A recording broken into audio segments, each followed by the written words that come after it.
This conference will now be recorded. So good morning again, scholars. This morning, our theme once again for week 5 is student success and failure, grit and resiliency. And today's topic is grit and self-awareness. And so we're going to be talking a lot about what grit is. And we've kind of talked about it a little bit, but we're going to go a little deeper today, and self-awareness and reflection.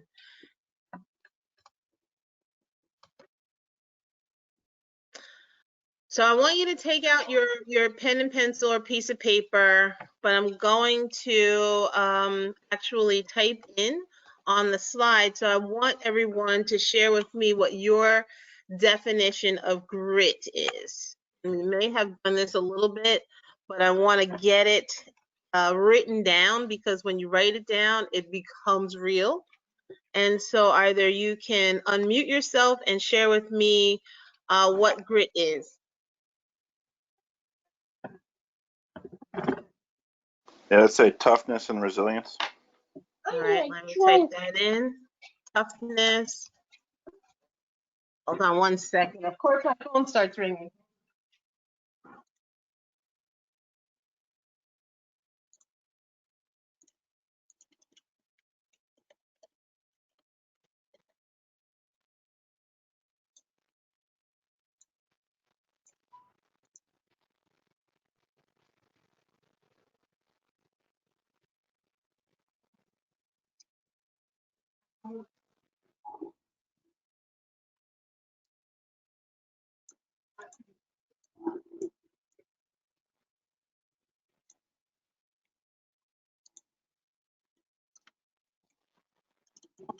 Okay, I thought it was emergency, but it was not.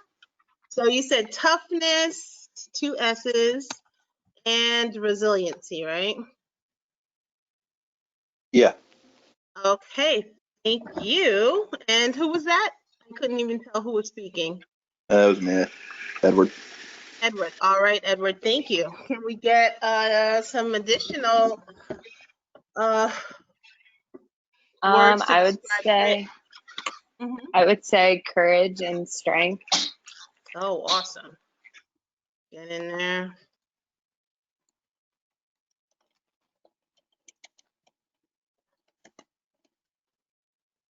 Courage.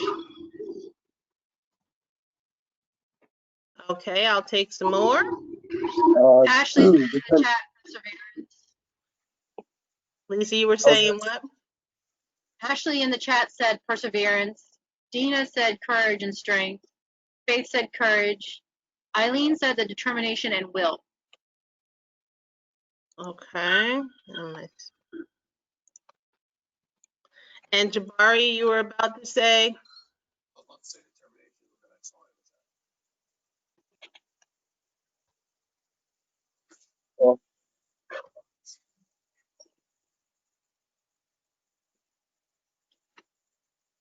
Jabari, are you breaking up? What happened? No, I didn't hear you. What did you say? I said I was going to say determination, but then I saw it in the chat.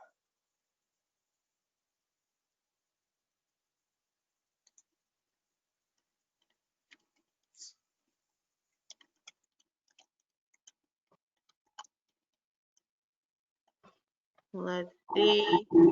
I'm looking through the chat also to see that I got everything. Jabari, unfortunately, you broke up to the point where I couldn't hear a word of what you were saying.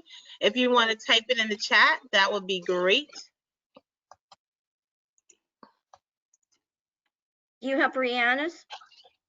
What did she say? Let me see. Having ambition and the strength to persevere. Okay, I have ambition through tough situations.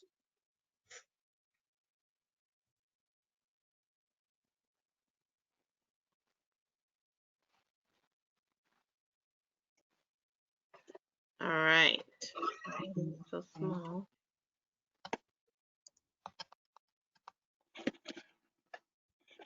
All right, and so all of these are definitely great examples of what grit represents.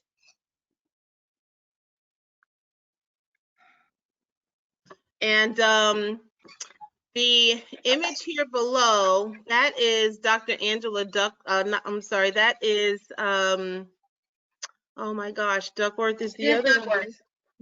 Yes, that is Dr. Angela Duckworth. I was thinking Dr. Carol Dweck, but Dr. Angela So that's Duckworth a different one. no, this is Duckworth.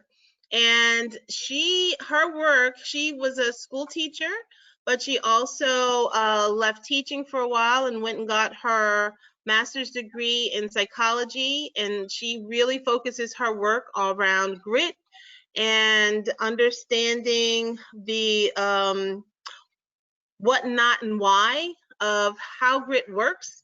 And grit really in isolation is not what it would be considered a standalone quality.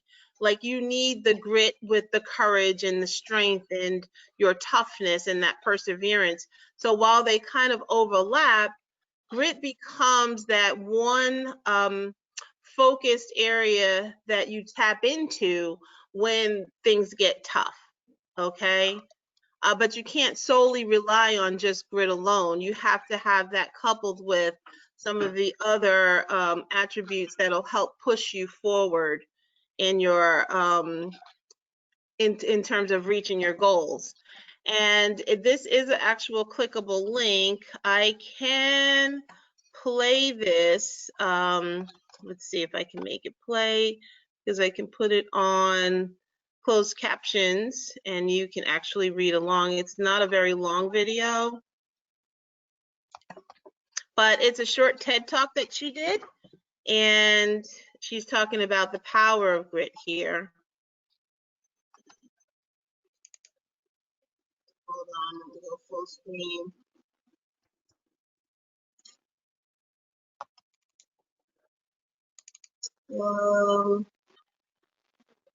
Let me pause. Let's see if I can make it. Try your press on YouTube. Maybe that will take you to a YouTube page and you can just watch it better from there. Yeah, because I can make it closed caption from there also, right? Yeah. Let's see. You can still see my screen, right? Yes. There we go.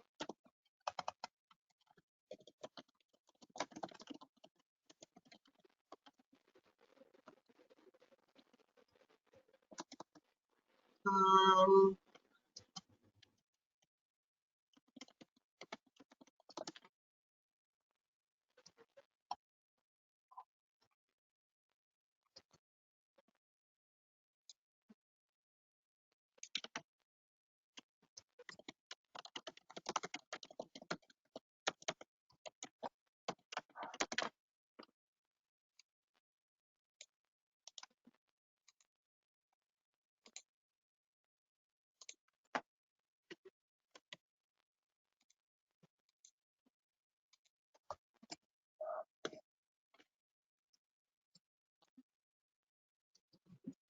Hey, Tiffany, can you move the captions up or no? is that better? Yeah, Hold now I can see it. Thanks. on. No, hold on, because they're still low.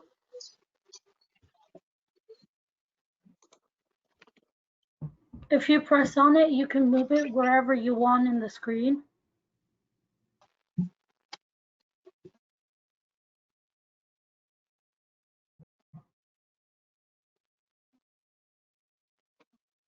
Keeps moving.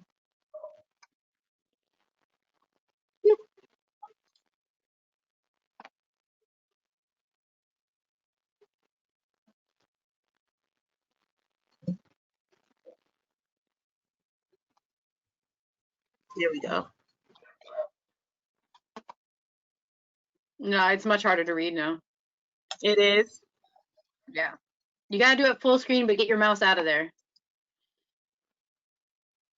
Now stop moving your mouse. Just stop. Just stop. All right. There you go. Now don't move it. Or you want me Good, to that's move it perfect. Oh, no, don't move it. Oh. Here, keep your mouse, don't move it.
Hmm.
What was that?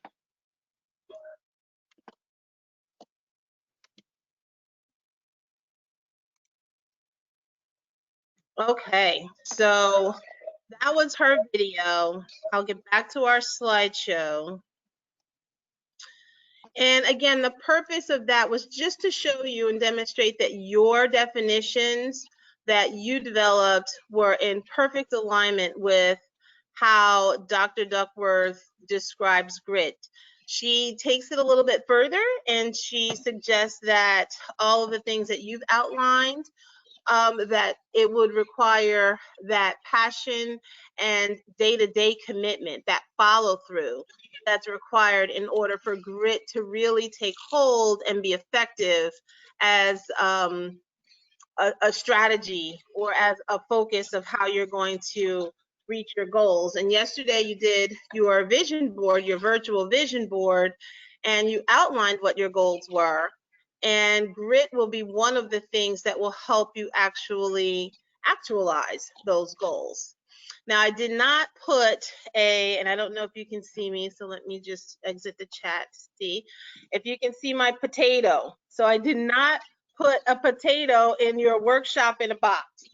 But if you have a potato, if you have a potato, yes, in your house, I'm just going to demonstrate with a potato and with a basic, this is like a basic Wendy's or McDonald's or Burger King straw, just the idea of following through, okay? This is a raw potato. I just took it out of my pantry, out of the bag, and essentially you want to be able to take your straw, and I don't know if anyone has seen me do this before, but I've also done this with my staff at a previous college because it just demonstrates. I've never seen it. Yeah, no, at any level, whether you're a student, whether you're a professional, following through is, critical to being successful in whatever it is you're trying to do. And you may not be successful on the first try, which we'll see if today my straw will puncture the potato and pierce and go through the other side. That is what I'm trying to do. That is the goal of this follow through exercise. So I'm going to find a point on my potato.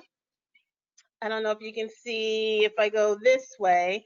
And I'm going to put as much pressure on the end here as I push. And I'm just going to say the words follow through just for effect, okay? Because that doesn't make it go better or not. All right, let's see if this works. Not magic? It's not magic. Believe me, it's not magic. And okay, I'm going to give it a shot. Okay. Follow through. All right. So mine didn't go. I don't know if you can see. I punctured it. Let's see. I punctured it. Where's my camera? See that? But it didn't go through. So, and it wasn't actually where I was intending to put it because I was right in the center of the potato and that's way offset. Okay. Way offset from where my intentions were. So I'm going to take it out and I'm going to start again. Okay, so I'm back on center. I'm going to hold it there and I'm going to say it again. Follow through. Nope. Follow. I'm going to hold it. I'm going to change my hand position because I had my finger on the tip before. I'm going to hold it like this because I think I have a better grip if I hold it with my hand like this. Let's see what happens. Follow through. Oh, shoot. Okay, so the actual straw bent that time when I did it. So I used a little too much force. Follow through. All right, let's flip it over. Follow through. There you go. It's in a little bit better. I'm gonna try it again. My tool might be a little defective, but I don't know if you can see the hole. Can you see the hole? The hole is right there. So that one was a little better. Let me try one more time. Follow through. Not getting all the way in. All right, I may need another straw. This straw is a disaster now. Hold on.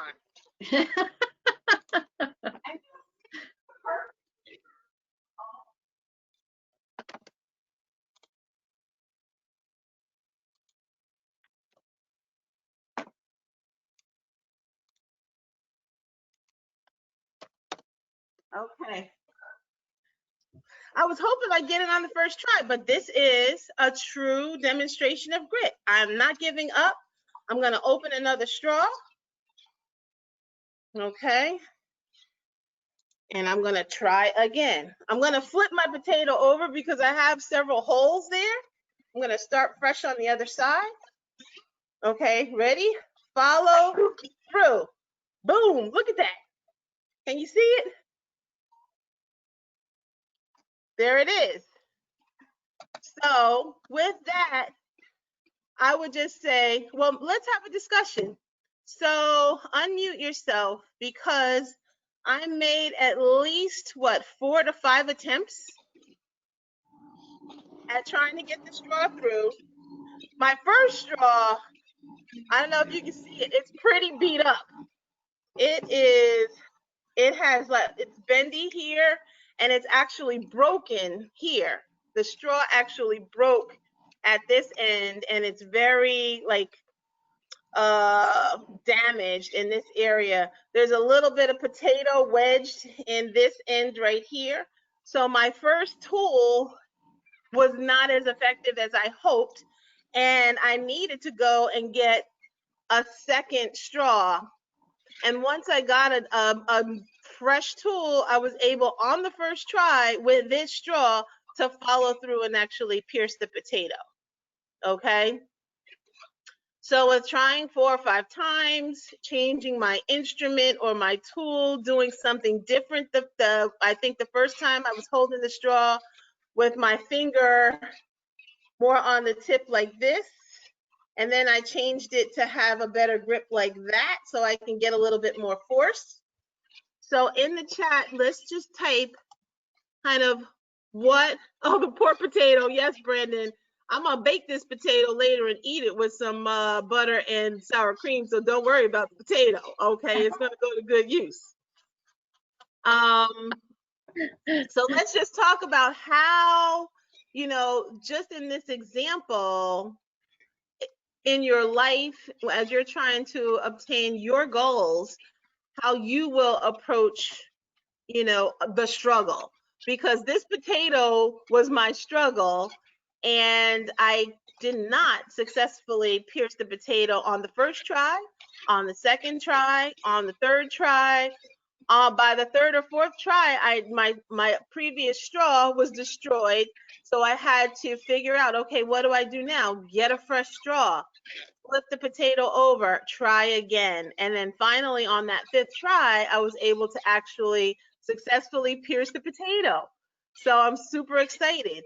So let's talk about a time when you've had to try, and what did you do differently to actually make the task successful completion? So unmute yourself and share. I would say like try different methods. Like there isn't just one correct way. So just don't keep your mind close to one idea or one thing. Be like, if I don't get it done this way, then there isn't any other way. There's also like there's multiple roads, not just one. Multiple roads, that's right, not just one. And you know, having those plan A, plan B, plan C, sometimes you have to have, you know, 3, 4, 5 different plans in order to get the result that you're looking for. Someone else like to share?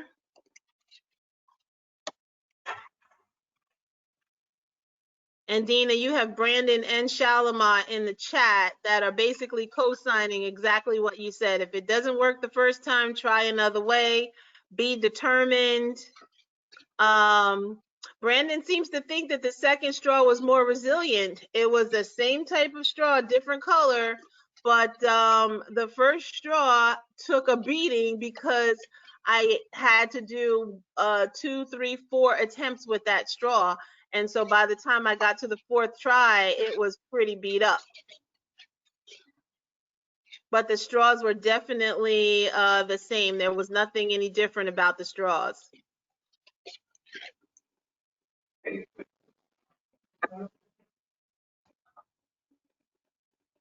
Someone's trying to speak, but I can't hear you.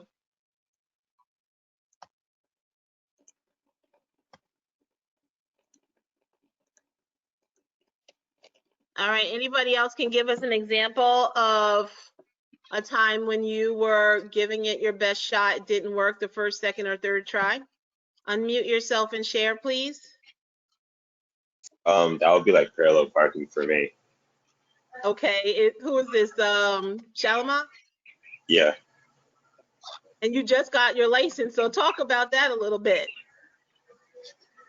The hardest part for me was pulling up to the side of the cones and lining up the front cone with the back bumper / wheel. And at first, I was looking through the cones through the rear view window and the rear view mirror, and it wasn't working. So instead, I tried looking at the cones through the back side window instead of the rear view window, and it actually worked better for me. Awesome, awesome. So you sometimes you have to pull up, realign multiple times before you can actually get your car to pull into that spot perfectly, right? Mm-hmm. And I would say it's probably a safe bet that the more you practice parallel parking, what will happen? You'll end up learning it. You'll get much better at it. And getting better at it means you'll probably be able to, you know, if it's taking you 4 tries to get in, maybe better in a couple of weeks is 2 tries until you get to the point where you can do it in 1 and you'll get in there. You might even be able to do it with 1 hand. You know, I'm not saying that that's what you should try because we drive with our wheels, okay? But certainly you'll be more comfortable, your confidence will build, and you will be able to execute parallel parking just subconsciously. It will happen because you will have practiced it, and it'll be a skill set that's just second nature to you. And that's one of the other benefits of grit and perseverance and, you know, following through, that ultimately that skill, that talent that you'll develop will become just a natural part of who you are. You'll be so good at it. You won't even have to think about or concentrate on doing it because you'll be able to do it. All right, I'm going to, from the chat, just add to our grit definition, try different methods, because that was obvious. And then I'll say, don't give up. Because if I hadn't punctured the potato the first time and I just said with that kind of negative mind set, or that fixed mindset, oh, I can't do it, this is too hard, the potato's too strong, the straw is too weak, you start making excuses about your tools and your equipment and not taking ownership of trying to figure it out and shift, like Dr. Duckworth said, into that positive or growth mindset where you'll say, let me just keep trying. Let me try a different straw. Let me flip the potato over. Okay. All right. So let's go back to our slideshow. So next we're going to talk about, and well, let's just finish here. So grit is living life like a marathon, not a sprint. And that was the one thing that she really, I think, wanted to highlight, in that you, and not getting it correct or finished on the first try, trying over and over and over again is part of the process, you know, and you just should not give up. So if you don't take anything away from this workshop today, take away the fact that grit is living life with like a marathon, not a sprint. You gotta keep trying and you never quit. So let's talk about self-awareness, okay? And then I have a short video that I will pull up in YouTube with the captions. I think that one's only a minute and 17 seconds or something. But self-awareness. So unmute yourself. Let me come out so I can type in the slide. And let's talk about what self-awareness is and what it means to you. How do you define self-awareness? I don't have a potato activity for self-awareness, so don't worry about that. I think it's when you realize like how you act and carry yourself. Like it's kind of like introspection. So it's you're realizing your how you act in your behaviors. Yeah. Okay. Would realizing your strengths and weaknesses count or no? Oh, why not? Let's see. Hold on. I got to spell first. Realize. Right. Now, Nimrose, before you said realize, I said behaviors. You said something else. What was that? Realize. Like how you act. This that's Oh, to yes. Sarah, by the way. You act. Oh my. can't see. Okay. And behave. Well, it's the same thing. Realize how you act and your behaviors. And Dina, you said, say that again, recognizing your strengths and weaknesses. Yeah.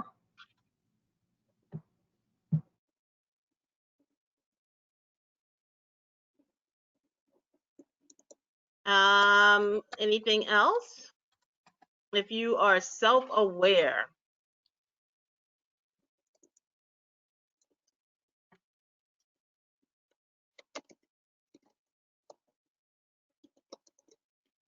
I would say that in alignment with knowing your strengths and weaknesses, knowing when you need to get help, okay?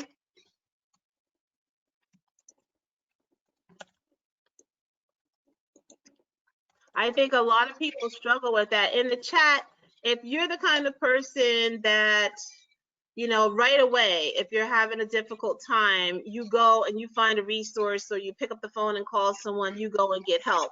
If that is the kind of person that you are, type in the chat, yes.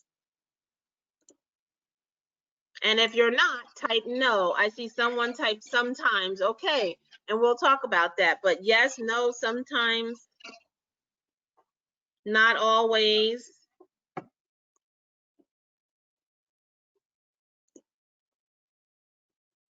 Okay, so it's overwhelmingly more no's than yeses, for sure.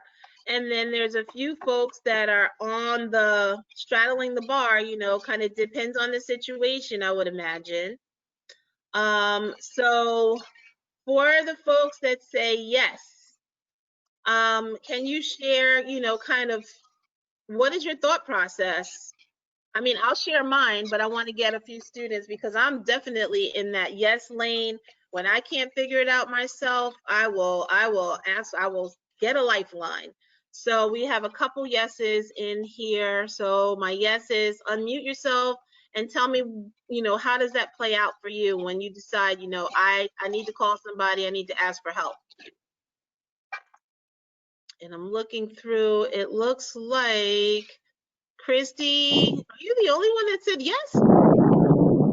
Did Yeah, everyone? pretty much. All right, well, if you said yes, then it's me and you. So you share with us what, you know, your thought process is around seeking help, and here too. I mean, yeah, I mean, for me, like, if I don't get a question or like anything that's confusing me or I don't understand, I mean, it's better to ask somebody than not like take action towards it and don't know what you're doing. You know, that's my mind process about it. You know, and I completely agree.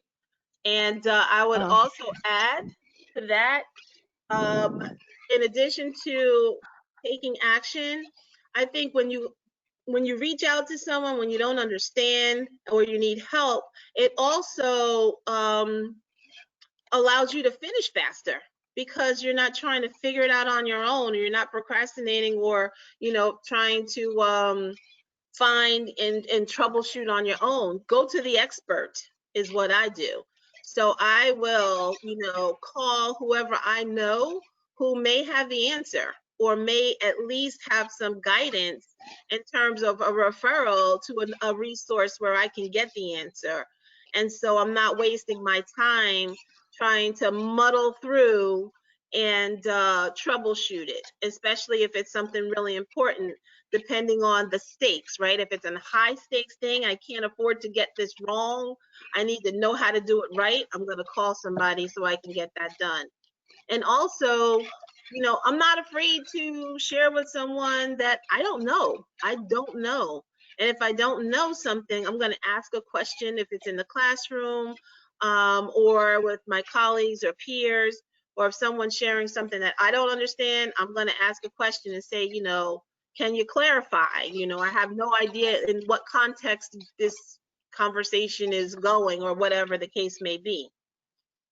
So, okay, Christy, me and you. So we got to get more people on board with yes, seeking help is always a plus, because also tutoring. on campus is free, and that is where we're expecting you to go if you need help. So is it different in terms of like a tutoring appointment if you need help with your classes than trying to get help with some of your life's issues? Type in the chat if you think it's different. Or would you still have hesitation and you'd still be a pretty solid no on seeking help, even if it was tutoring?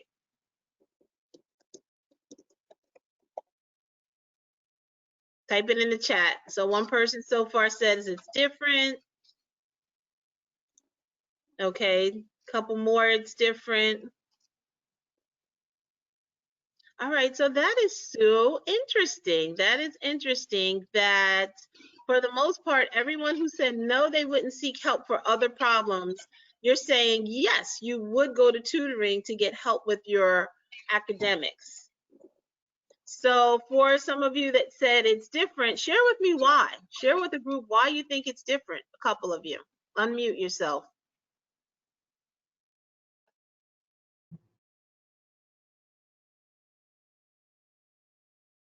We had at least 7 people who said it's different, so I need 2 of you to step up and share why. Can you like repeat what exactly we have to explain? What I want you to explain is that in the previous question about seeking help, pretty much everyone who said that tutoring is different said that they would not seek help, or that they would seek help sometimes, or it depends on the situation.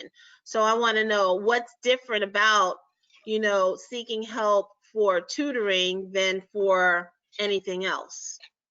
See, for me, I wrote that it depends on the situation. Like, for example, if I'm in a course, like I'm in the class, I'm with the professor, and I'm a little bit confused, there's a little bit more pressure on me to ask in front of everyone because I start to feel like I'm an idiot because everyone gets it, but I don't.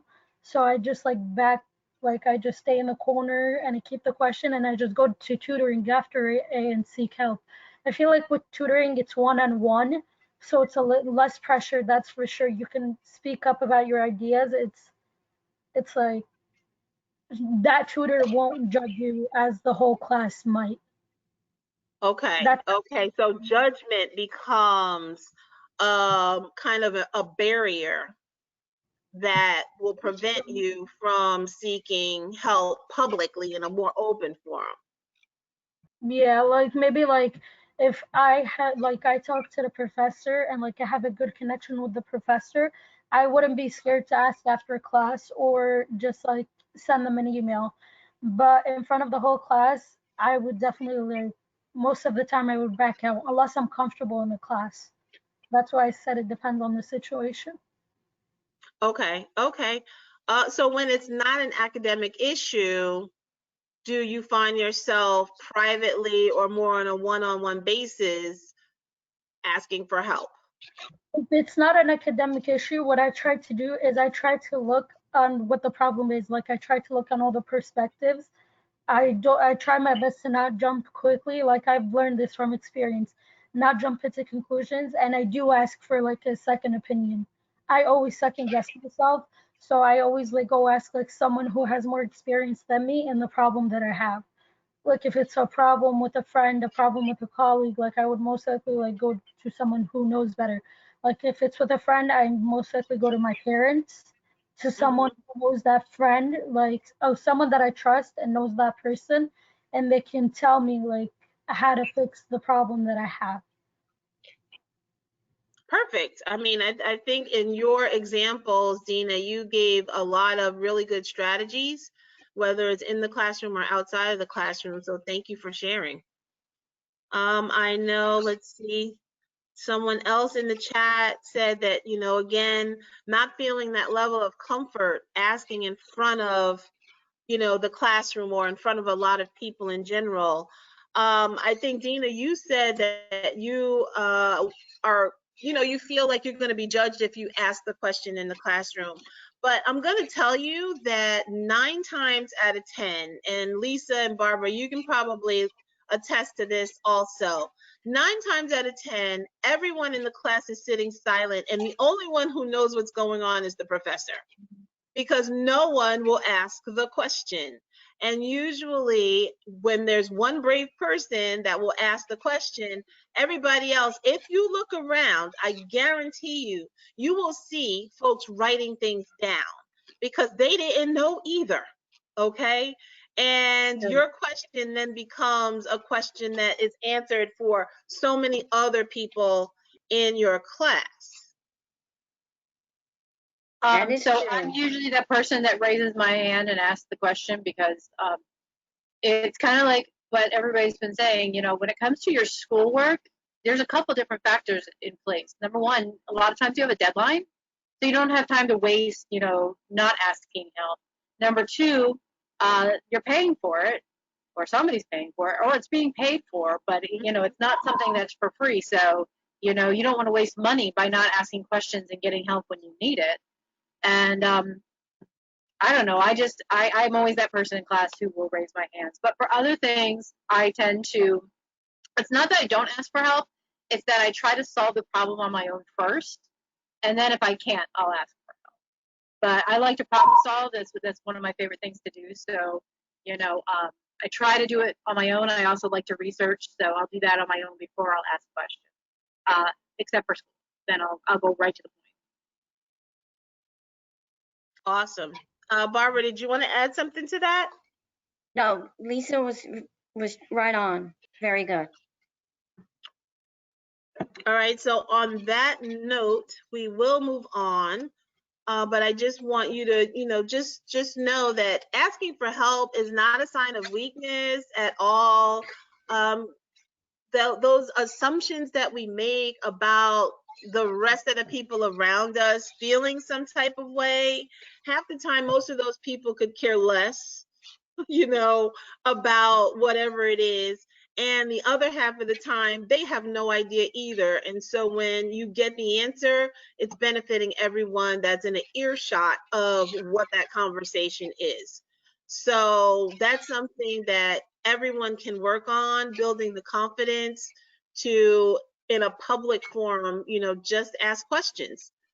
And I know personally, I've been in professional forums with, you know, PhDs and, you know, high sitting people, presidents of colleges and different things. And in those forums, in those public meetings, you know, they'll ask, oh, does anyone have a question? And I have, like many of you, sat quietly, you know, thinking, oh man, you know, I just didn't have the courage to ask the question because I'm sitting next to a college president who's not my college president, you know, and not wanting because you usually have to stand up, you say your name, you say what institution, you know, college or university you are representing, and then you ask your question. So you're even more on the spot, right? And at insult to injury, these are usually recorded and on television in some snippet or so. And so it becomes even more intimidating to ask questions. And so again, even as a professional, that is something that I work on because that to me is like just a different platform other than just being in the classroom or engaging with, you know, my friends or doing my private work. All right, so we have this self-awareness video. Let me see if I can get to this. Let's see. It's called 5 Tips. I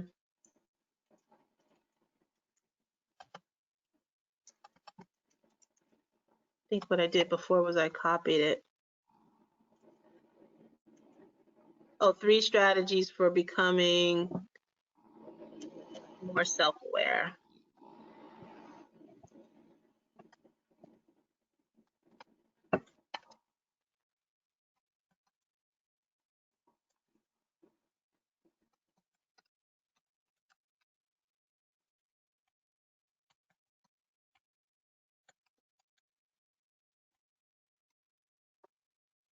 Let's see if it will come up. There she is. Okay, so 2 minutes, 42 seconds.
Okay.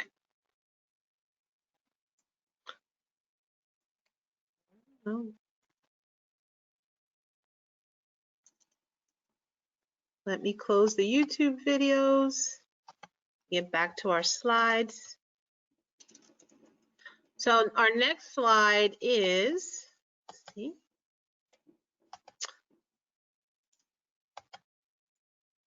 So yesterday during your vision board process, you did a few I am statements. And so we're going to do a few more today, because in this self-reflective process, if you don't know who you are, you can't be self-aware. Would you not agree with that? If you agree with the statement, if you don't know who you are, you cannot be self-aware. If you agree with that statement, type yes in the chat. If you don't agree with the statement, type no in the chat.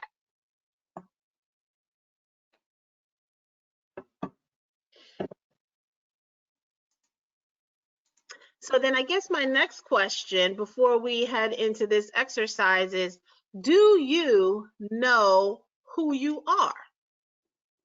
Type yes or no in the chat. Do you know who you are?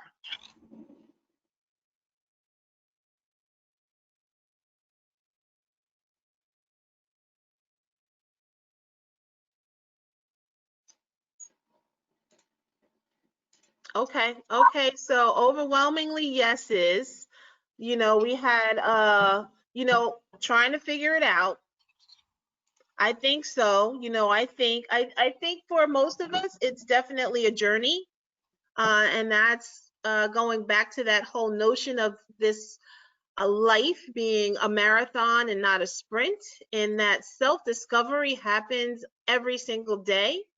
And you learn a little bit more about yourself every day, I think. And that's why you have these little sayings like, oh, you learn something new every day. Or, some people will say you can't teach an old dog new tricks, which I definitely do not believe. I'm not a believer in that. I think everyone has room for growth and opportunity to change. So as we answer some of these questions, I am somebody who, and so type in the chat, I am somebody who loves, type what in the chat what you love. And you should, on your paper, you should be writing these down, because these are going to inform, again, you can go back to your vision board over time and make changes when it comes to your goals, but this is something that you should be able to use. So I am somebody who loves, and just type it in the chat. So far I have 3 people who've typed in the chat. And there's no right or wrong answer. There's no right or wrong answer. Because this is all about you.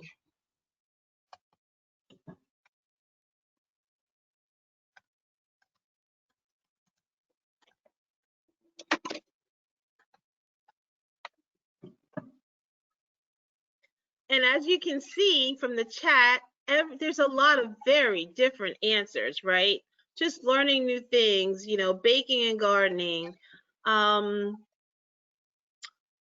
friends, and being happy. Sometimes I think people take happiness for granted. You just think that it's supposed to happen. Being happy is something that you can just achieve for yourself, but sometimes you have to work at it, right? Loves cars. Loves myself. I love that. Being there for people. Carbs, art. Loves my family. Helping others. So many different, doing new things. Oh, being unique. Yes. All right, so our next question is, I am someone who hates, and hates is a very strong word. So you can replace hates with dislikes, okay? I am someone who dislikes, and then type something in the chat.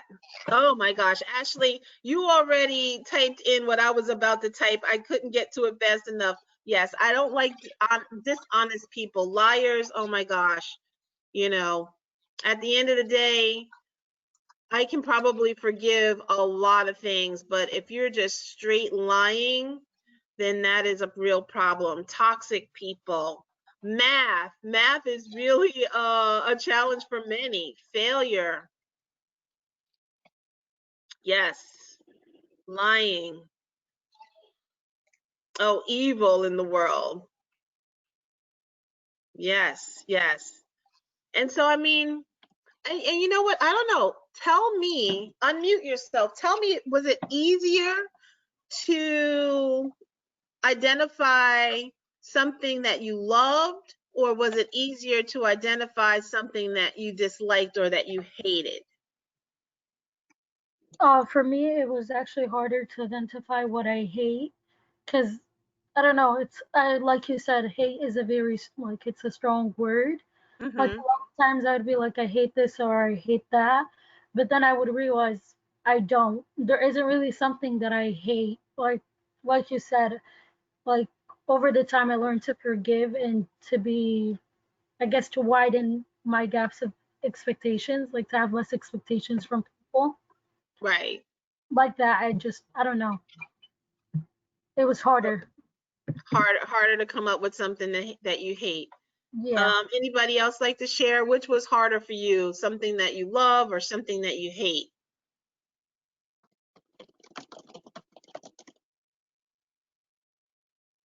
Okay, Ashley says it was easier to know what I hate because that's the only thing I could possibly hold resentment for.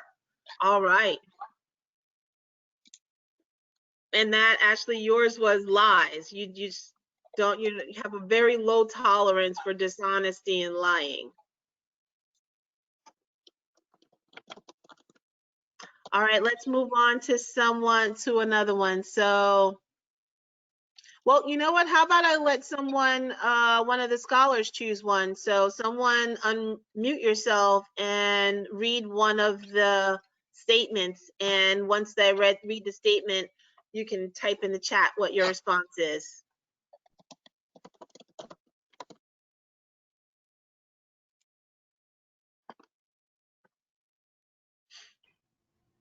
Can we do I am someone who is thankful for? Because I feel Oh, like we take a lot absolutely. of things for granted. Yes. So the question or the statement is, I am someone who is thankful for, and then type in the chat what you're thankful for.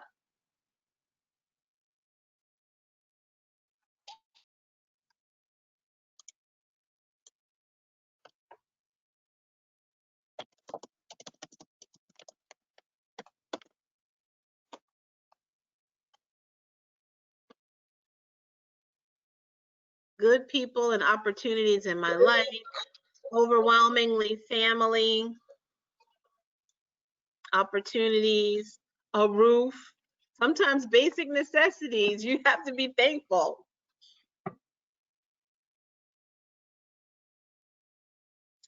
Learning and growing, thankful for everything. Family and God, opportunities.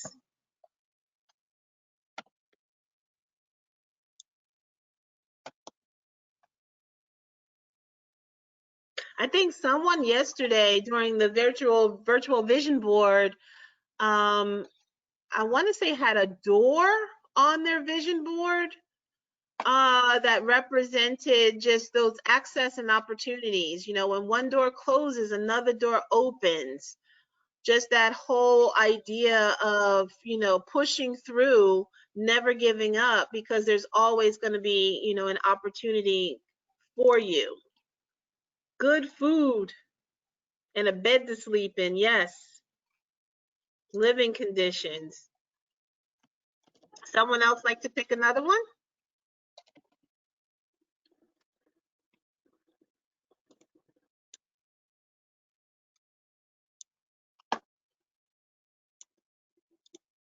All right, I'll Okay. pick one. Go ahead. I think someone was about to speak.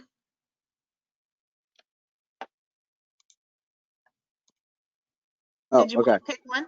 Hello? Okay, Jabari. Go ahead, Jabari. Yes, finally, you guys can actually hear me. I was gonna say, I wanted to do, I am someone who will probably end up. Okay, that's a big one. Okay, I am someone who will probably end up fill in the blank and type it in the chat. That's very reflective. Being rich. I want to know, I want to be able to say I knew Ashley when. Helping others, stable.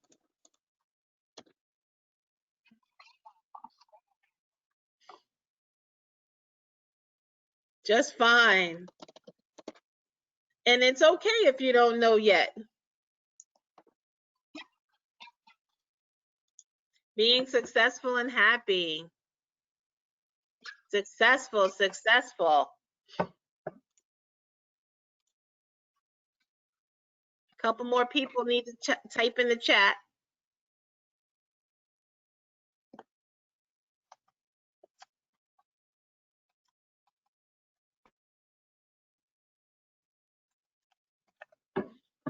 Successful. Someone who'll probably end up financially stable, content, and proud. Win the lottery. I'm waiting for the Publishers Clearinghouse to show up at my front door now.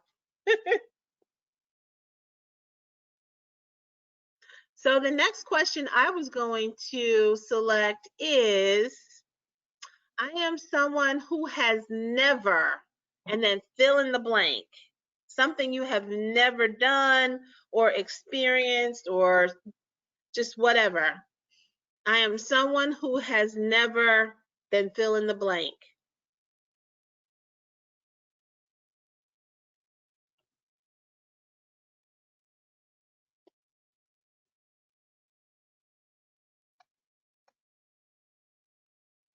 That's obvious, Shalama.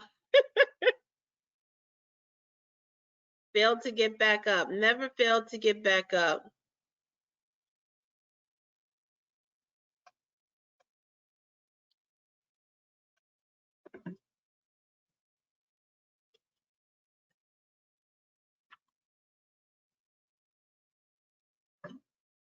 Never gave in.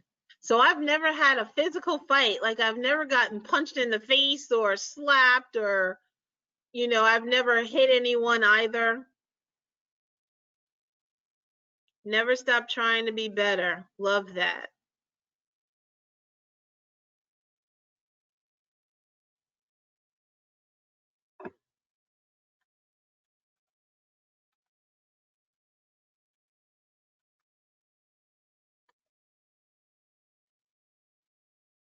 A lot of good ones.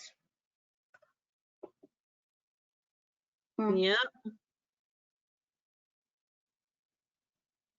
Never stop being strong in your life. Oh, wonderful. Never lost hope. Hope is huge, right?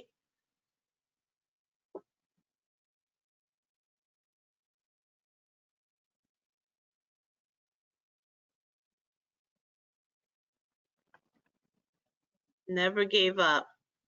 So we'll do one more. Oh, never seen a volcano. Up close and personal, right? Yes. I've heard that if you go where there are big volcanoes, that you have to wear a certain type of sole on the bottom of your shoe because the ground surrounding the volcano can still be extremely hot and you don't want your shoes to melt. Huh. Yeah. Don't ask me where I heard that from, but I definitely from someone who actually went. I think it was Jeanette Chinstein. Jeanette seen a volcano, and I believe she's the one who told me about the type of shoes that you need to wear. Interesting. So ask Jeanette where she went to see her volcano. I want to say it was in Hawaii, but there are volcanoes in other places. Oh, yeah. Okay, so here's one. I'm someone who usually forgets to blank. I'm someone who usually forgets to blank. Fill in the blank.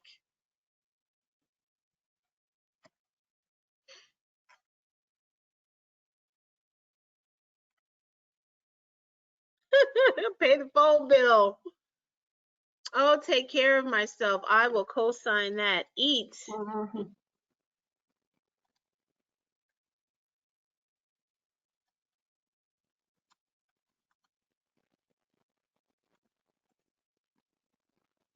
Yeah, that whole idea of self-care is so important. Call someone back.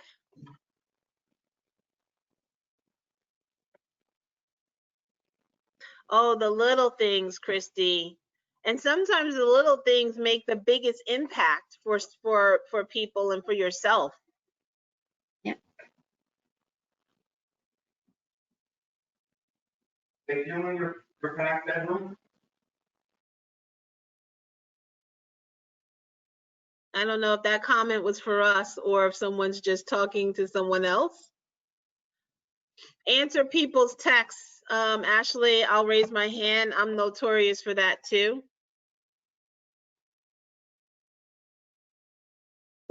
Brianna, mostly everything. So you write a lot of things down, right? Unmute yourself. Do you write a lot of things down? You keep a very detailed calendar to remind yourself about things? Yeah, I have like a lot of notes. Like I'll just jot down, like especially before I go to bed, like something comes up and I'm like, oh, I forgot to do that today, so I have to like write it down and then like I'll set a remind for it tomorrow. I have like so many reminds of like little things.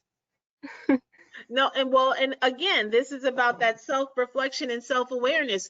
If you know that you are forgetful, that you tend to, not stay on top of those small details, you have to have a strategy to counter that. And yours is having those notes or jotting things down as soon as it comes top of mind. So that way you're able to, counter that one area in your life that you need to work on, right? So these exercises are designed to reveal something about you, knowing who you are. So that way, whether it's a positive reflection or something that I won't say negative, because there's nothing that'll be negative about you, but an opportunity for you to grow. Well, you could have some terrible qualities. I'm not saying there are people in this world that do have terrible qualities that they need to work on, but certainly you want to try and view yourself through a positive lens. So even if you have a quality that's distasteful and just wrong in how you might treat people or respond certain ways to certain things, if you know that this is an issue for you, then through that positive lens, what can you do to flip it, okay, when you're doing this self-reflective exercise? And maybe that's the next question. What is if you can think of the worst quality that you or someone might think about you? Because we think about ourselves, there's these whole psychological traps in that, you could be overconfident and you're thinking so highly of yourself. But if you ask a friend or a family member or someone who knows you and they're giving you a different, kind of view of who they think you are, then sometimes that means you got to take a step back and just say, hey, maybe there's some things I need to change because I'm coming across to people in this way, and that's not what I wanted to do. So put in the chat something that's like pretty extreme that you would really, really want to work on to change, to fix, to stop doing. Type that in the chat. Or you can unmute yourself and just share.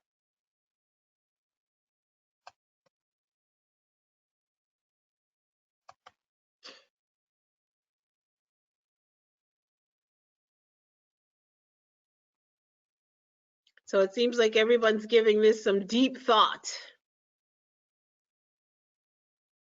Oh, and Christy, you're right on time with that. Not overthinking things, okay? Procrastination. I think a good number of us can raise our hands to procrastination, overreacting.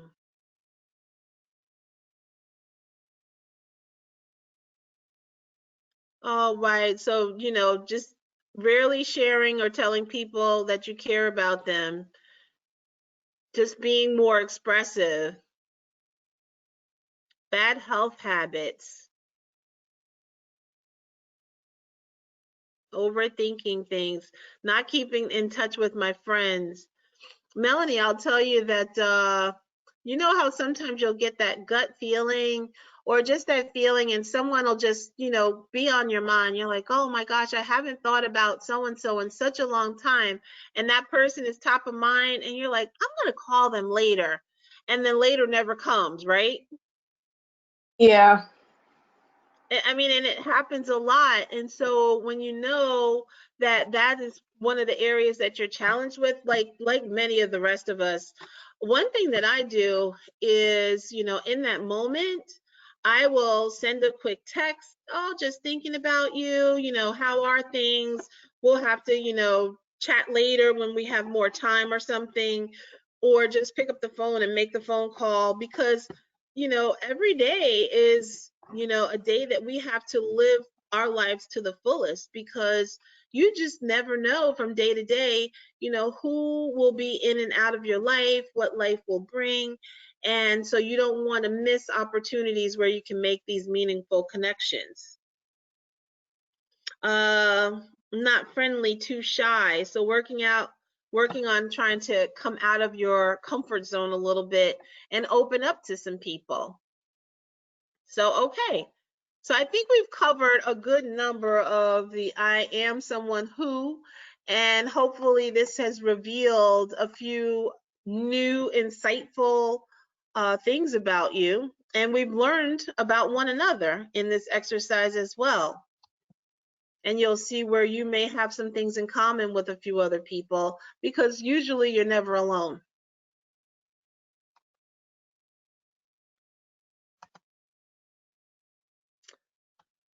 All right. So we kind of did this in the last activity, but if you take your phone or if you have a mirror, what I want you to do is look at yourself in your phone, in your reflection, and tell me in the chat, what do you see? Or unmute yourself and tell me, what do you see? And not that physical, like if you're, not all dolled up or whatever. It's not about that. It's about, that window behind your eyes, more deeper in terms of what do you see about yourself when you look in the mirror. And usually this is the moment when we're the most critical of ourselves. So I want you to try and stay in the positive, okay? Because it's really easy for us to see our flaws. And the example that I'll give is if you've ever had a blemish or a pimple on your face, then you're looking in the mirror like, oh my gosh, and you're really close to the mirror and it looks like this gigantic growth or whatever, and then you're so overly concerned about it when you go outside or when you're around people. The one thing that I was told when I was a teenager going through those years when acne was an issue was people don't see you up close to the mirror like you are looking at that particular blemish and in the moment that you're looking at it. Most people see you at a minimum of an arm's length away. Okay, so I want you to use that arm's length and share kind of what you see in the mirror about yourself. And unmute yourself and share, or you can type something in the chat. So Ashley, you said you look mean and tired. And so that's today. This is not, and this is what I want you to think about too. Is this what you see in the mirror just today in the moment? But I want you to also type in the chat when you look in the mirror and you see, what do you see just in generalities, just in the big scheme of things about yourself, not just today, not just how you're feeling right now. I can say when I look in the mirror, I feel strong, I feel confident, I feel like I know every day I'm going to help someone. Someone is going to get helped by Tiffany Warren that day. And so when I look in the mirror, these are things that I know about myself that will happen regardless of the day, regardless of if I look mean and I feel tired that day. I know I'm still going to have that confidence. I'm still going to be determined. I'm still going to help someone that day. So someone wrote, I feel like I'll make someone laugh and smile. I love that. Someone who's caring and happy. Someone who's willing to push through. This is what I'm talking about. Yes. Compassionate person with a pimple on her face. Love it. Love it. I look in the mirror and I see a determined person. I see someone who'll keep going no matter what life throws her way. I see someone who is caring, strong and caring.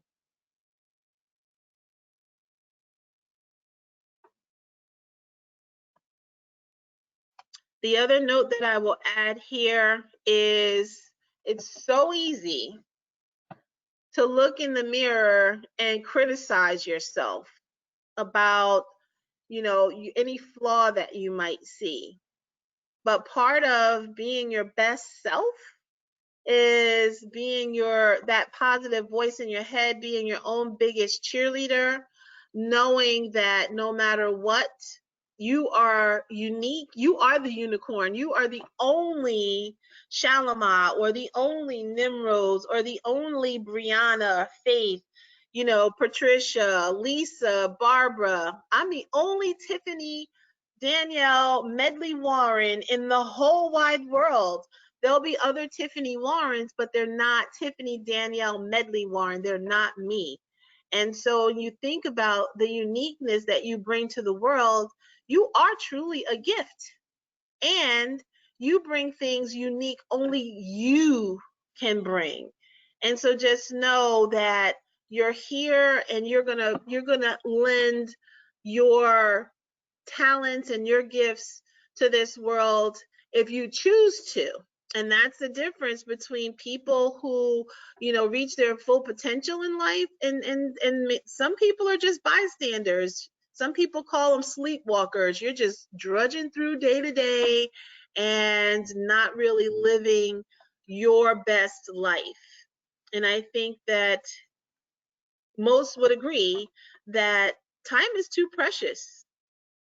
And you want to live your best life, and your best life, doesn't mean that you're always grinding hard and just pushing and going and doing, but it does mean that when you are pushing and going and doing, you're giving it your absolute best. You're not half stepping, you're not half doing, you're putting in 100%.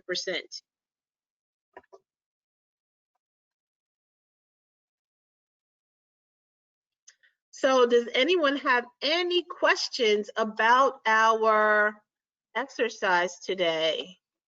Let's see if we can, turn your cameras on so I can see you. Let's see if you have any questions about grit and about self-awareness and about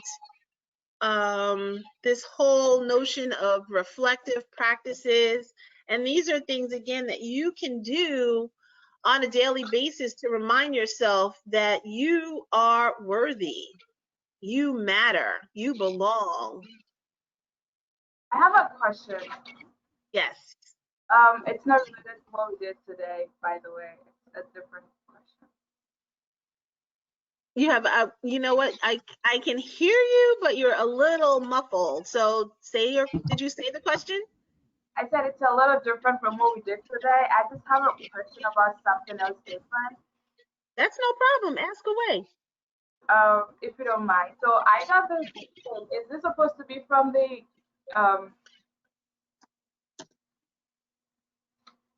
what was the name again? The Curse something? Who did you get that from? I don't know. It says my name on it, but it says P and then it has my last name, and everybody in my house have the same last name. So I was just a little confused. Did you get that from the college? It didn't say anything like that. It just came in. I can't see. New Jersey. Patricia, School. that's the CARES card that they're giving to all the students apparently in New Jersey. Most of the people received the beginning of August. It's like for the people because of Corona, certain families got that as an extra assistance from the state itself. It's like an EBT card, but you didn't apply for your school if you were taking free or reduced lunch. They submitted the applications to the state, and the state gave those families free cards for you to get food within these 2 months. Because the And I school, think, is it worth $600, Dina? How much is the card worth? it depends on the student and their age. Like some students got 400, and others got 200, and it just depends. But most of the kids got 400. Okay. Okay. You know what? Now that you mention this, and I am so glad that you are on top of current events. Because But it was something that was discussed in one of Governor Murphy's open forums when he was talking about the coronavirus, and I believe on national television as well, because it's a national resource that they're giving through the CARES Act and federal funding to all students. And so it's a use it or lose it situation. If you don't use the card, that money just basically goes untapped. And I don't know if there's an expiration on the card that you would have to make sure you double check. But that is not from the college, that's from the federal government. And Patricia, I'm very glad that you asked, because those are, like Dina said, additional funds to help you and your family with any, I guess it's for the grocery store? yeah, it's mainly for food because you know how when we got out of school, they were giving free lunch and breakfast in the schools. The school stopped doing that once the summer started. So instead, they knew that some families are still suffering because of Corona, so they give them cash instead. And if you had Oh, an EBT card, it was added to your monthly money. I know because of my mom's friends in Jersey City, they all got money on their EBT card and they got white cards too. So it was like a double win for them because from the schools itself. Like okay, the schools awesome. had to submit it to the state to be able to get that funding. Right. And so you didn't have to apply for it. It was something that was automatic through It was, through this yeah, public schools. And I believe it went to every, like, to all grade levels, not just to seniors in high school, up but from to K through 12, right? after seniors, the college takes care of it. The college has like a CARES funding. Each college has a different CARES funding for its students. But up to Well, high school, from mhm. I think it was kindergarten to high school. Right. So K through 12. So if you're a senior, your recent high school graduate, you should have received one if you qualified and your school, your school submitted on your behalf. Now, did everyone type in the chat if everyone received their funding from Warren County Community College for the CARES Act? Did you receive your check from the college? If you sent in your application. Right. I believe everyone did submit an application. Was it So, everybody? I wasn't sure if everybody had gotten it in. yeah, I believe Everybody everybody said did. no. Hmm?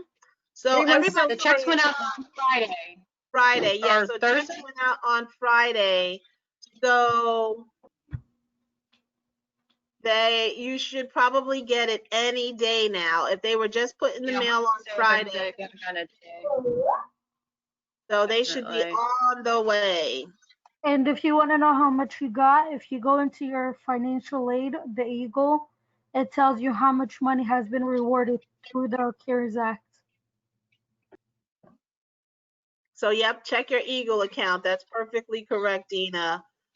And then what you'll do is in the fall semester, there's an opportunity for you to apply for some of the funding that you may not have received because you were only enrolled in 3 credits. You were only awarded a maximum of $600. But in the fall semester, once you're a full-time student, and that's 12 credits or more, you will be eligible for up to $1,200 for the semester. However, you can't, if you received it this time for technology, if you were awarded and they say, we awarded you technology for your laptop, you can't request laptop money again, but you can request technology for if you need a home printer, if you need ink for the printer, if you need a hotspot for your house, so that way you have better Wi-Fi, any type of technological type of equipment. If you need copy paper for your printer, those would be things that you can request under technology. But we'll talk about that before the end of the summer program, because it will benefit you to apply in the fall for additional CARES Act funding. And I believe that will be the end of the federal funds that'll be awarded to students as a part of the current package that they have, unless they go and make it an extension. So with that, did anyone have any questions or comments about today's session regarding grit and self-awareness?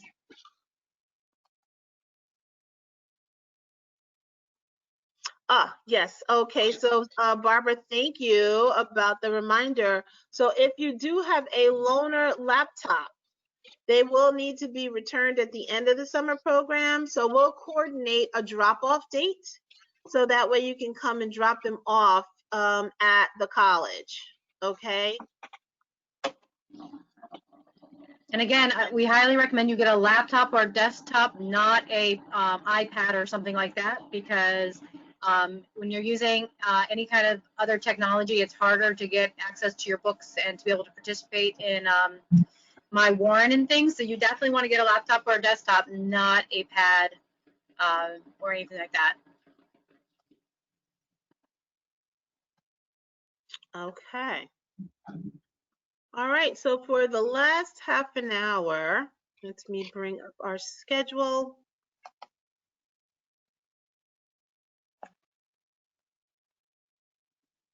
We modified it a little bit today. So how many of you, let me grab your Rubik's Cubes. Where are your Rubik's Cubes? We're going to talk a little bit about our Rubik's Cube challenge.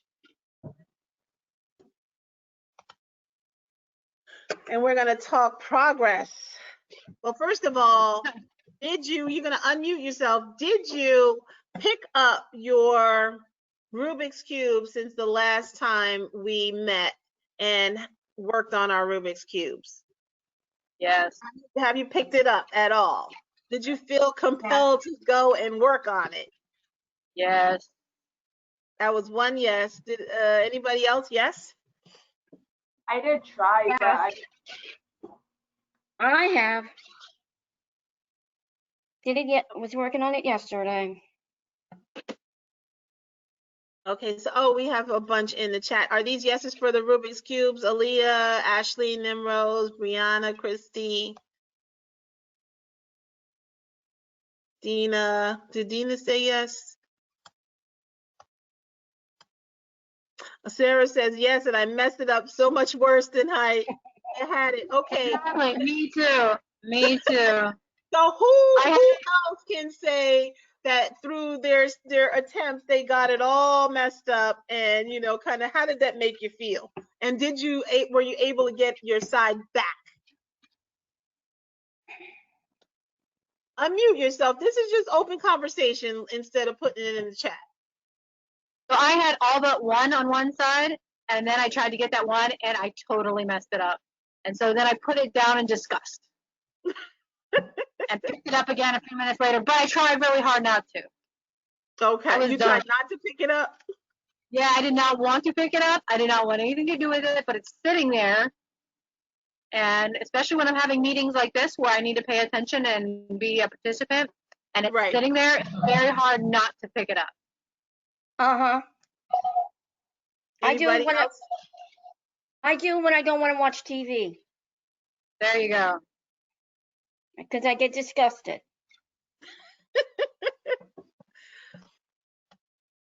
So if I couldn't figure it out as a kid, I'm never going to figure it out as an adult. And it's okay. It's okay if we never solve this thing. It's about trying different ways to solve it. Has anyone picked up the directions since the last time we worked on this Rubik's Cube and actually read the directions? Unmute yourself and share with me if that is a strategy that you've tried and did it help?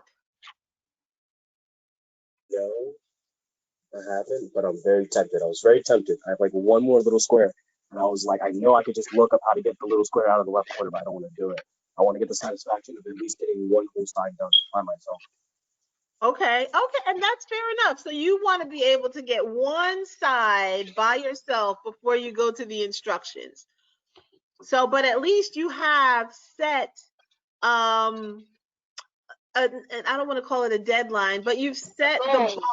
You set a goal, exactly. Thank you. You set the goal for yourself that once you get that one side and you can feel confident and comfortable that yes, you did it, then you'll go to the directions. And so I can't wait until you can let us know when you've gotten the side and you went to the directions, because then I want to see, will the directions help?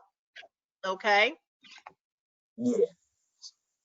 Does anyone have more than one side completed? More than one side? Nope. Everyone just still has one side?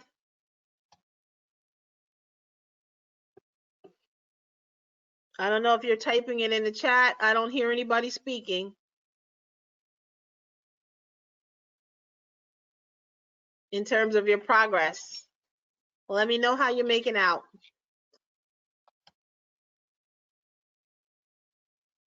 I have no sides personally. And Sarah, you had a quick side that first day, right? Yep. I don't know what happened. I think about it too much, and then I like can't figure it out. But when I was just like turning it randomly, it just sorted itself out. Well, you know what? Let's talk about that though, because you would think that when you're concentrating and really working diligently to try to solve this puzzle, that it's not coming together for you. But when you were just more random and just going with the flow and not taking it or giving it like overthinking it, then you had a little bit more success with this type of task. So, maybe while you're watching TV or you're just doing something, and you have your hands idle, pick it up and see if there's a difference as opposed to you sitting there and really trying to solve it. Or you might like to pick up the instructions. Have you tried the instructions yet? No, I haven't. I wanted to see if I could do it on my own, but I can't. No, well, don't say you can't. Give it. I would maybe go the goal. I think that was Jabari who was talking before. And see if you can get that one side back. So I think because you need to rebuild your confidence, Sarah, because you were really quick on the first try, and you were like, "Yup, I got it."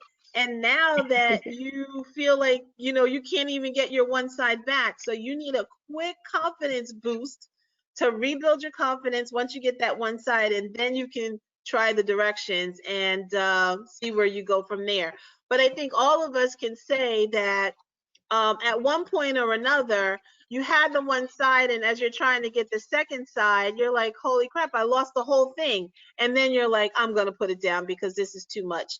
And I see, discouraged, frustrated, My son picked up my Rubik's Cube and he intentionally messed it up. I was like, I can get you your own. Stop messing mine up. So I already told him, leave it alone. This is, for mom right now. It's not for him. All right. Anyone else have any other parting words about their Rubik's Cube and the Rubik's Cube? I can't find my directions. You can't find the directions? No. So I really am doing it. I will, or if someone can take a picture of the directions and email them to eofp@warren.edu, And that way we can share the directions and they can be a part of our, archives for the Rubik's Cube. Class of 2022, you're the first class to do the Rubik's Cube challenge. So please believe that the future classes will make sure we'll do this because they need to be tortured too. All right, so we're gonna put our Rubik's Cube down. Next week, we'll see, how things go. I think that maybe between now and midway through next week, if you haven't gotten the one side or two sides completed, I want everyone to pick up the directions and use the directions and see if that helps you be a little bit more productive and get more sides completed. And then we'll talk about the difference between trying to do it on your own and if using the directions made a difference. Fair enough? So type in the chat if you understand the directions. You're going to do it on your own for a couple more days, and then you're going to pick up the directions. Oh, Lisa Thank posted you, a Lisa. YouTube video. There's a YouTube video, so that's a little self-help video. Nobody said you couldn't go to YouTube and get some help. All right, awesome. So next we're going to talk about, initially we started out calling it our 21-day challenge, but it's our 30-day challenge check-in, okay?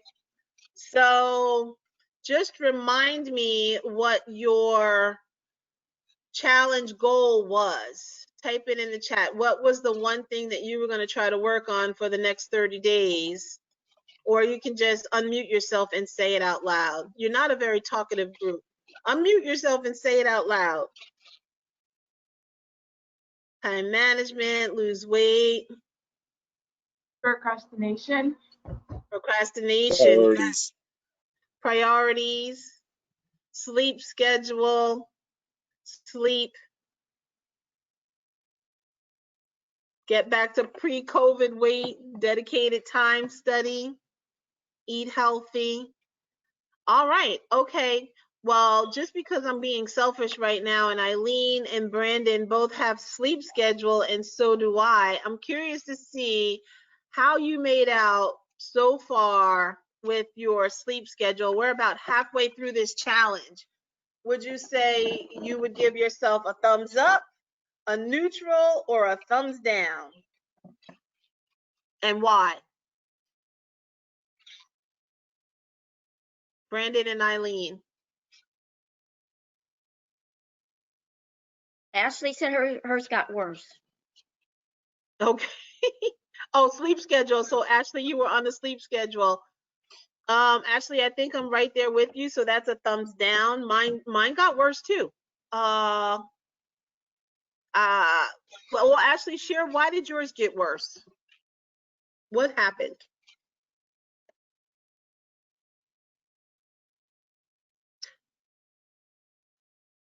And if you're typing it in, I'll wait for you to type. So Brandon, you said you give yourself a thumbs up since it's hard to keep a good schedule during work, class, and the meetings I'm functional still. Okay, so you're giving yourself a thumbs up even though you're not getting the sleep that you need because you're still functional. Yes?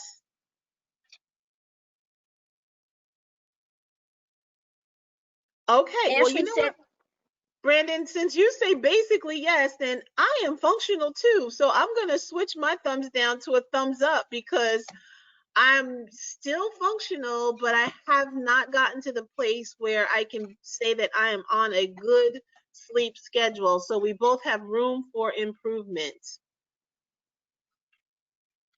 So, oh, go ahead, Barbara. You were going to say something? Ashley said, I used to stay up by choice, but now I actually can't sleep. Oh my goodness. Okay, so now you have a reverse problem, Ashley, that before you wanted to you just stay up and watch TV, and now you want to go to bed and you can't sleep. So I know a lot of folks will say, just put a book by your bed. A book will usually be just the trick you need to make yourself fall asleep. So I don't know, are you a book reader at night, Ashley? Yeah, actually, I've tried everything. Like, I'll go from reading a book to getting up and cleaning and just doing whatever I can to get tired, and I still don't sleep. I think sometimes it's less about being tired and more about clearing your head. That's why I like get up to clean and I'll put on like quiet music. Like, I'll listen to classical piano all night, and I just stay up staring at my ceiling. I don't know. Oh my goodness. Does anyone have any strategies to help Ashley actually fall asleep when she actually wants to go to sleep?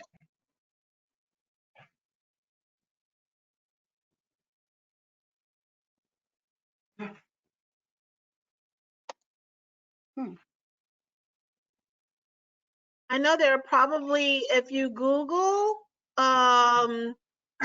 strategies to help you, just get a little more restful before you lay down. So that way you can just be in a more quiet space so you can actually relax. I don't know. Juliana says food coma. I don't know what that means. Meditation apps may work. Oh, play video games until you get tired. Lisa, I don't know what is that you typed in yours. That Medellin? definitely does not work. The games to get tired, not work. It makes you stay up, especially if it's a fun game. If it's a very fun game, your eyes are glued to the screen. You're playing. Okay. I tried it at 3 in the morning. Let's just say that. Well, Ashley, she said that video games do help. So awesome. Oh, Christy says, listen to some raindrops on YouTube. Well, that is the truth because rain does naturally, I don't know why. There's probably some research and evidence out there to support why, when it's a dreary, rainy day, it's so easy to just get some good rest. Oh, food coma, Juliana. I get it now. Yes, tired after Thanksgiving. 100%. All right, someone else share about if you've been successful with your 30-day challenge. We want to celebrate your success right now. So just unmute yourself and tell us how that's been going, what you've been doing.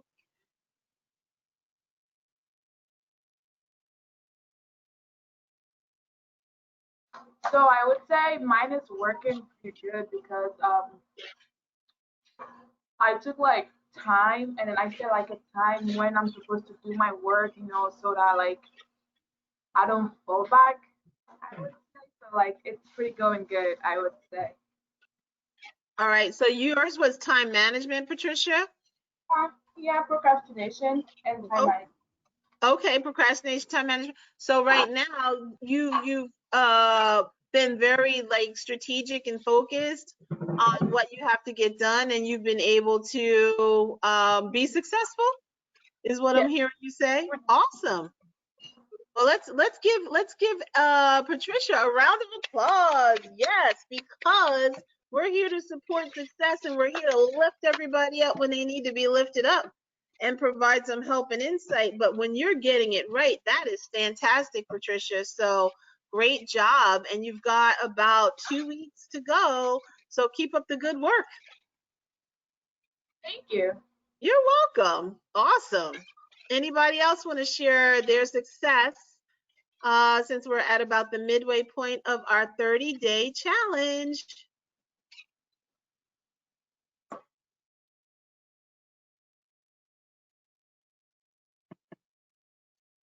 Is Patricia the only one who's having positive outcomes midway? No. Hello.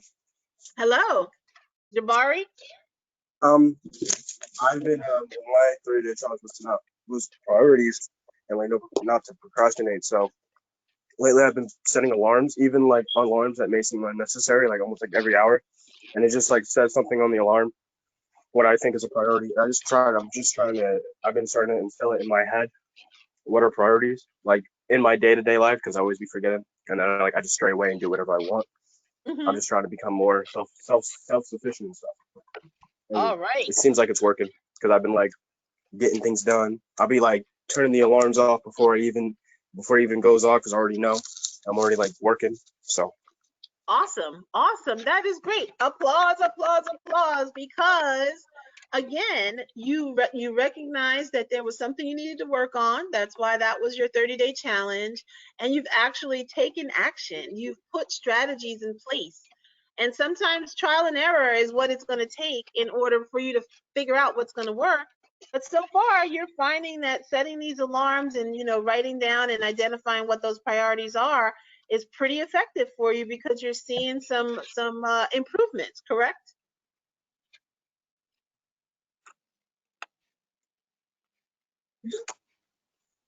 All right, Christy, you had something you wanted to share? Oh yeah. I'm sorry. I don't know. For me, like the first before the EOF program started or something, um I wasn't really like the type of how do you say this type of person that would just sit on a table and just study my butt off most of the time of the day. Mm-hmm.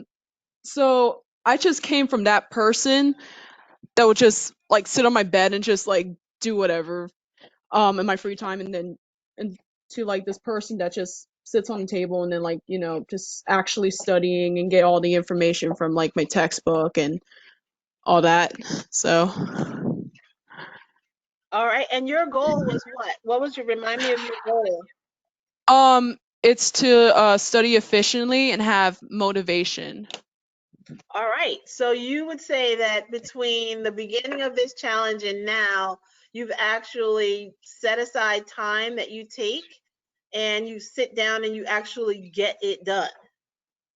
Yeah. Awesome. So in terms of motivation, what was your motivation to make this change happen, and how are you making it stick? Um, for me, I set up a schedule. So by the time I get up at 8, I start whatever task I left off and just do it. Pretty much. I don't know, for me, I just set up an organized schedule. I use a bullet journal. I set up whatever I need to finish, and yeah, and that basically motivates me to just keep on going. Is your motivation too Yeah. because when you write it down in the journal, you can check off things done, done, done. Yes. Yeah. Okay. And hopefully someone else who, may share or would like to improve their study skills can benefit from some of the strategies that you've implemented that have been working for you, like using, setting up the schedule, using the bullet journal, and checking off the tasks that are completed along the way. It's definitely fulfilling to know that you've, completed something. So great job. Applause for Christy. Good job. That's right. That's right. Thank you. Thank you. Thank you. You're welcome. It feels good, right? It feels really good when you're able to make some progress in the right direction. And that's what we're all about. Just moving forward and trying to be a little bit better than we were yesterday. Did someone type something in the chat? Let's take a look. Oh, applause, Barbara. Can we get one more person to share? So we had some that were not so good. And do we have anyone who said that you said they were getting worse? That they were just doing okay. It's a little hit or miss. Some days you're on and some days you're off. Can we have someone talk about kind of what that feels like and what you're doing to, when you fall off, you get back on and try something else?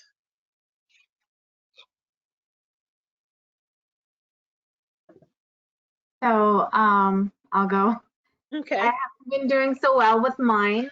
I feel like the more I chase after it, the more it's kind of like running away from me. It's like, when you try to pick up sand in your hand, and the more you try to close it and grasp it, it slips away. Mm-hmm. For me, I just feel like the universe is against me at this time. You know, it's like there's always something. I'm like, okay, I'm gonna plan this. I'm gonna do this at this time, and then it never happens because something always ends up happening. You know, or something comes up. My son needs help with something, or my husband needs help with something. So it's just like, oh, it's so frustrating. And so I'm back to like studying like way like in the wee hours, you know, and it's hard. Mm-hmm. It's Mm-hmm. so hard. And What then having time does everybody get up in your house usually? Can you study before everybody gets up, maybe? oh, everyone gets up around 8, 9-ish, and I think that's like too early for me to study. It Okay. just I do better when everyone is asleep and I'm like alone at night because then the whole place is to myself. Because I was thinking that if you were a more of a morning person, then you can set aside like from 6 o'clock or 6:30 to 8 o'clock before the family's up and have a small window in the morning. And that way you'll feel like you've already accomplished something before everyone even gets up. And so that way, if you're going to stay up after everyone goes to bed that evening, it's just that you're maybe finishing up a little bit of something, or, you know, it's more loose ends, not the beginning of the actual study session because you've already gotten an hour and a half in. Right, I can try that, but honestly, I'm not a morning person. But I'm open to trying new, you know, methods and whatnot. Yeah. Well, you know what? All you can do is try. And so it sounds like even when you put together a schedule and you have things kind of mapped out, that your schedule is getting bumped by your family's needs. Yes. Okay. And that's a hard one, right? Because your mom and wife, you got to, you know, figure it out and take care of everyone. Exactly. But so is there a place when you do your homework or you're studying that you can go and close the door so they know when I'm behind this door, don't knock unless somebody's dead? Yeah, it is. Just you know, I mean that's an extreme, you know, example, but I do have to end up doing it like that because sometimes now that like everyone's working from home and like, you know, school is virtual, it's like they go to sleep whenever they want and they wake up whenever they want. So I right. like get stuck in that, you know, but then I kind of like lose it and I'm like, okay, after midnight, nobody's bothering me, you know.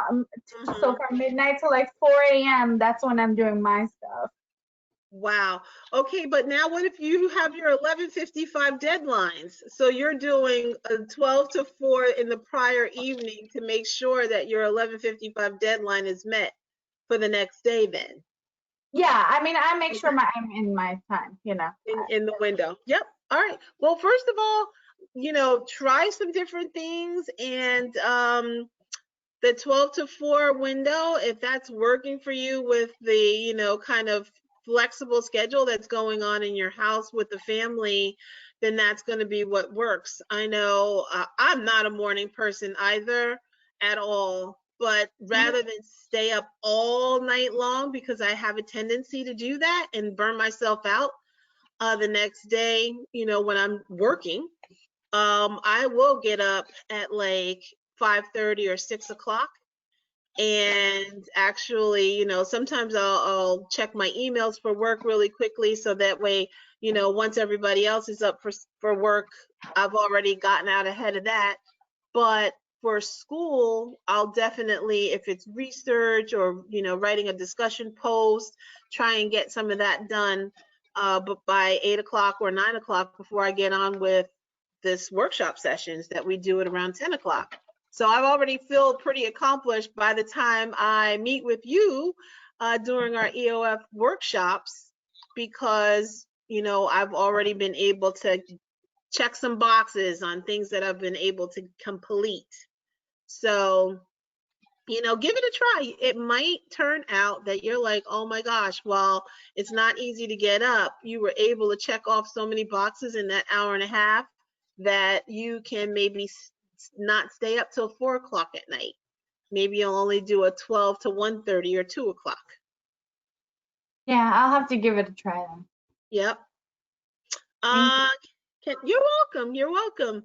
Can we get one more person to share about their 30-day challenge check-in?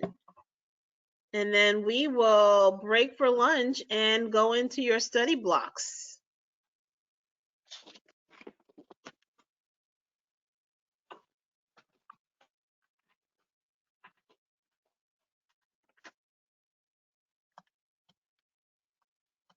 So we have one more brave soul to share. That's between you and lunch.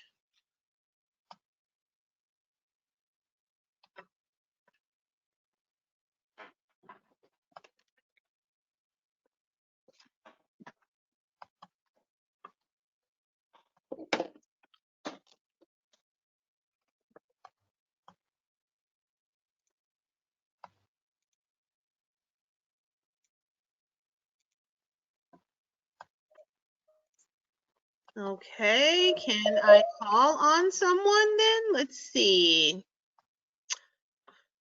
All righty. Let me scroll back up to your challenge topics.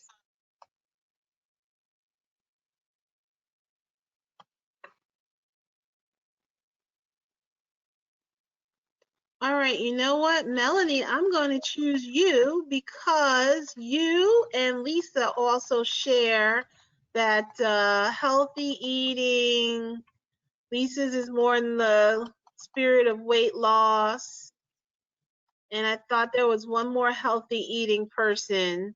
So Melanie, can you share with us your journey so far in the first 15 days? I did like really good. I like downloaded this app that watches my calorie intake and I lost like 10 pounds. What? In 15 days? Yeah. Awesome. So what is the app that you've used to help with this? And why are you not sharing it with everyone immediately? It's called LifeSum. You just like look up like the food that you ate and you just put it in and it tells you how much calories you're allowed to have left and stuff like that. What is it called again? Light, L-I? LIFESUM. S-U-M, LifeSum. And it's a free app or you Yeah. have to pay? No, it's free. And it just tracks your food intake, or what does it do? Yeah, it tracks your food intake and it counts up the calories and it tells you how much calories like you need to meet and how much you have left and like yeah. That is fantastic. Round of applause for Melanie. I mean, like, seriously, I'm going to check out LifeSum, the app, and see, maybe it'll help me. Sarah says, go Melanie. That's awesome. Do you have a goal besides your healthy eating weight loss goal at all? Did you hit your goal at 10 pounds or you still going? I mean, I just wanted to eat healthy because like I noticed like all this food I was eating that was like McDonald's and Taco Bell and stuff and I was like, yeah, I didn't feel good. So I feel good now. All right, so it's not about weight loss, it's about healthy eating. And through healthy eating, you just got the extra added benefit of losing 10 pounds. That's amazing. All right, Sarah also put in the chat, MyFitnessPal is a good app too. I second that.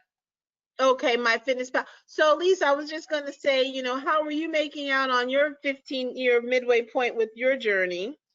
Well, so my problem isn't eating healthy because I do eat very healthy. My problem is my lack of activity while working at home. Because if you've ever seen me at the college, which most of you haven't, but I'm usually always moving around. I'm never get to sit for more than 5 or 10 minutes at a time. And since we've been working at home, not only have I not been going to the gym every day, but I'm not moving around as much as I did at work. So I failed completely. I have not really been doing much, but starting Monday, yesterday, I did start to just do more exercise that I could at home because I realized the gyms are not going to open anytime soon. And so my abs hurt today. So that's always a good sign for me. If my abs hurt the next day, that means I did something right. Yes, Barbara, I do not have an office, so I cannot sit down. You're absolutely right about that. I know, Lisa. But yeah, but I'm also like, last week I started like taking walks between like after I got done with work and before I ate dinner. My goal is also to try to get some hikes in, but this is the buggy season, and I don't mind the heat and humidity when I'm like hiking or exercising, but I hate the bugs, and I have a tendency to get bitten a lot. Like my one leg right now is bitten all the way up and down. So, and I just wanted to second what Melanie was saying, and Sarah mentioned My Fitness Pal. If you want to start a healthy eating or even a weight loss goal, I started that way too, the same way Melanie did. I was not eating healthy, so the first thing I did was I started looking at my calorie intake. And once you do that for a while, you get a good feeling as to what you can eat, what you shouldn't eat, what has the most calories, what should be a treat versus what should be a regular part of your diet. And then, you know, you can go into things like working out if that's what you want to do. So I highly recommend that. And put dryer sheets in my pants pocket. It works. Bugs will stay away. But won't they only stay away from my pants pockets and not the rest of me? Ugh. I don't want dryer sheets. They won't come near you. Really? Not even like the stormy bugs? Because I like to hike over by the river and there's all kinds of gnats and stuff like that. I want to get one of those bee helmet things with a net. Yeah, but you know, if you put the dryer sheets underneath your hat, you won't get them near your face either. I'll try it. I can't promise that it'll work, but I'll try it. Maybe if I go hiking tonight, I'll try that.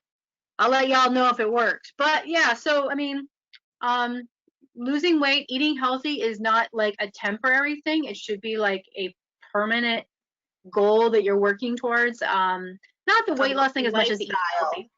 Yeah, and it really has to be. And so I give myself like a weekly plan. So like this week I'm going to be eating healthy. Maybe next week I'll have a little bit of pasta that I wouldn't normally have this week because I can't resist carbs. And but I try to figure out how much I have. You know, I don't have an entire plate of spaghetti anymore, except for on rare occasions. You know, but I do allow myself to have the foods that I love. But you know, I do it in smaller quantities. And it's funny because every other country always complains about how big portions are in the United States, and it's absolutely true. We have humongous portions of food, you know, and we're always trying to get in, you know, the things that are on like what is it that the FDA has that you have to eat some of this every day, some of this every day, some of this every day, but we do it in large quantities. So even though we are getting the staples that we need in our diet, we're eating so much of it that it's harder for our bodies to break it down. So just portion size, I think, is important, and I've been practicing that a lot more. So. Well, we live I'm on in the way. a I'm just supersized society. Everything is supersized. Nothing is normal sized anymore.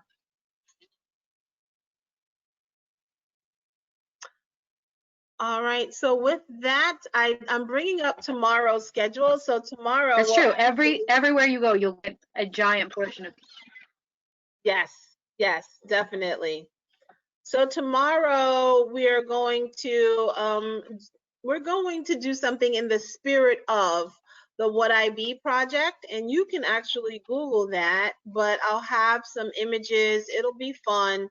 It'll give you something to think about. It's definitely building on our virtual vision board project today with our grit and self-awareness, and tomorrow we're really going to go into the What I Be project, and you'll get a chance to use your selfie sticks. If you've like Madison, I remember she said that was the bane of her existence, putting that selfie stick together.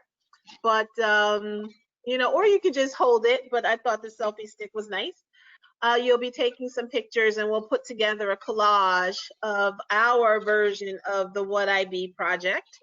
And then we're going to talk about the Summer Scholar Survey. I don't know that we'll have the survey ready for tomorrow, and nominations, because next week we end on, oh my gosh, on the 20th is our last day. And I was going to try to put together a end of program ceremony. And we'll have to see, we'll talk about that to see if that's reasonable, so that way we can acknowledge, you know, our student success and recognize a peer choice awardee and so forth. But we'll talk a little bit more about that tomorrow. And Lisa, tomorrow, your session, or Rose, what's happening at 11 o'clock tomorrow? So we're going to go ahead and do the goal setting. So we're going to talk about SMART goals tomorrow and do some activities with that. Okay. And then everything moved a little bit. That's okay. So it's just going to be SMART goals tomorrow, or what else? That's basically goal setting. Well, we did goal setting, but we want to talk about making specific SMART goals tomorrow. Okay. Hey, Tiffany, for tomorrow about the pictures thing, what exactly, like, we're gonna have to take pictures in the meeting and send them to you, or what is it? Yeah, probably in the meeting and then send it to me. So tomorrow we're going to take a look at the What I Be project, and through some of the reflective things that you did today with the I am statements that you've made and the goals that you've set, you're going to be able to have a better feel and understanding of what you want to represent in this What I Be project. Okay. And like I said, it's our version of it. And so it'll be, you know, more for us.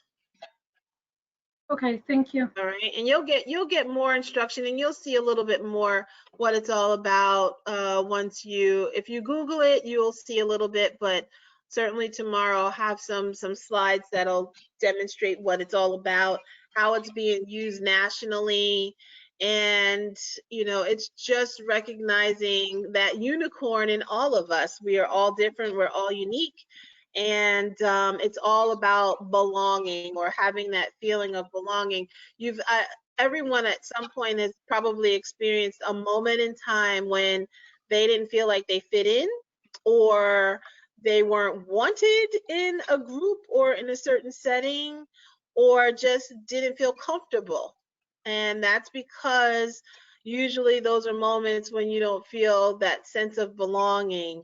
And we want to make sure that for the most part in our lives, that we are feeling comfortable in our skin, and that when we're in circles where it might stretch you out of your comfort zone, that you know you're good enough, you belong there, and it's not a part of that whole idea of that imposter syndrome. So we'll talk a little bit more about imposter syndrome tomorrow as well. Does everybody know what imposter syndrome is? Type it in the chat so that way I'll know how deep I need to go tomorrow. Do you know what imposter syndrome is?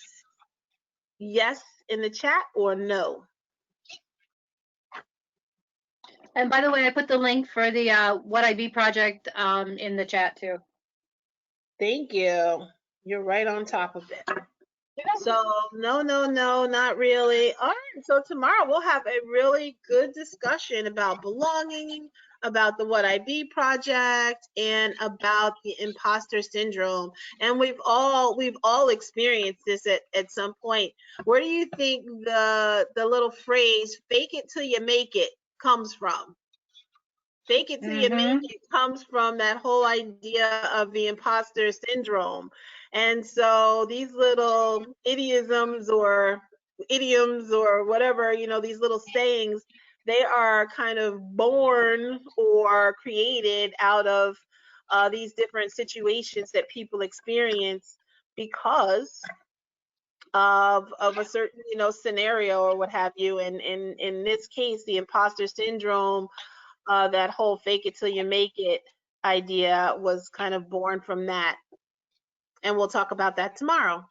So on that note, we're going to technically break for lunch, but we are going to be logging off because you have study blocks scheduled for this afternoon. And hopefully you'll be productive and get lots of work done. And we will see you tomorrow morning at 10 a.m. So everyone, unless you have any questions, enjoy your lunch, sign off, and I'll see you tomorrow. See you guys tomorrow. Bye. Have a good one. Bye.